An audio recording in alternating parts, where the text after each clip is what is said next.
That report. Well, with me now is Barak, an Associate Fellow at the Royal United Services Institute here in London. We know that John Kerry and Ban Ki-moon are in Egypt trying to get some sort of ceasefire deal. What would both sides need for that deal to happen?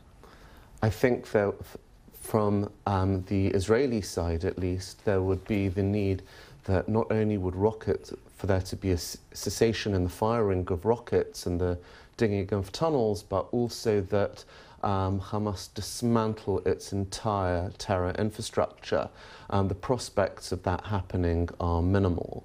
From Hamas's perspective, in a Western mindset, we can't understand it, that martyrdom and death is an incentive, it's an inducement for them to perpetuate the conflict because they want mass casualties. So from a Western perspective, human shields constitutes a crime against humanity, but this is a PR war primarily, and they can only win in the court of international opinion. So therefore, while Hamas leadership are living it up very large in Qatar, with a tremendous amount of affluence that isn't trickled down to the people, they have absolutely no incentive to stop this conflict. That is obviously a very controversial thing to say, and many people will refute that. You know, the leadership of Hamas want to see their own people, their own supporters, women and children being killed unnecessarily. And yet, obviously, the casualty imbalance is always there when we see conflict in this region. Yesterday, there was very bloody. Did things get out of hand? I mean, you're saying that you think it was a deliberate thing that was allowed to happen.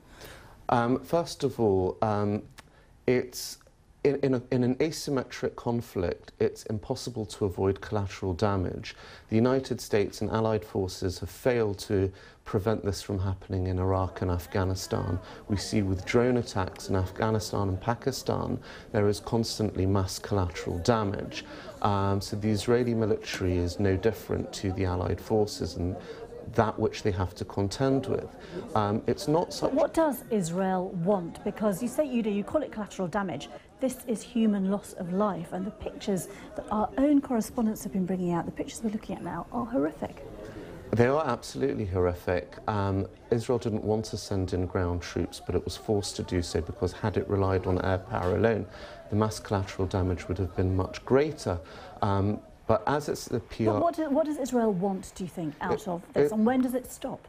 Look, the Fatah representative to the UN condemned Hamas for using human shields and firing rockets. So when you have rockets being stored in hospitals, in schools, in kindergartens... people might say Hamas are wrong to do that. And Pew Research polls have shown that Hamas's popularity has plummeted amongst the Palestinian public. So it's not simply, it's not a football match, it's not Israel versus the Palestinians, it's Israel versus Hamas. And you have surrounding Arab states, whether it be Egypt, whether it be the UAE, that are all pro-dismantling Hamas's infrastructure. So when you say what does Israel want, Israel has to reduce the rocket attacks that are being fired on its population. Well, obviously Israel has tried before to stop this, and then it has this big operation and the rocket attacks carry on. Just briefly, finally, in terms of what's going on in Iraq and Syria, again, how does this play into what's going on between the Israelis and Palestinians? Absolutely. This is a proxy war. It's not a distinct, abstract conflict from what's happening in the broader region. So Hamas is getting funding from both Iran and Qatar. Qatar's been on the side of the Assad regime in the past that has used chemical weapons against its own population. You've had Iran that is supporting the Assad regime in the same manner.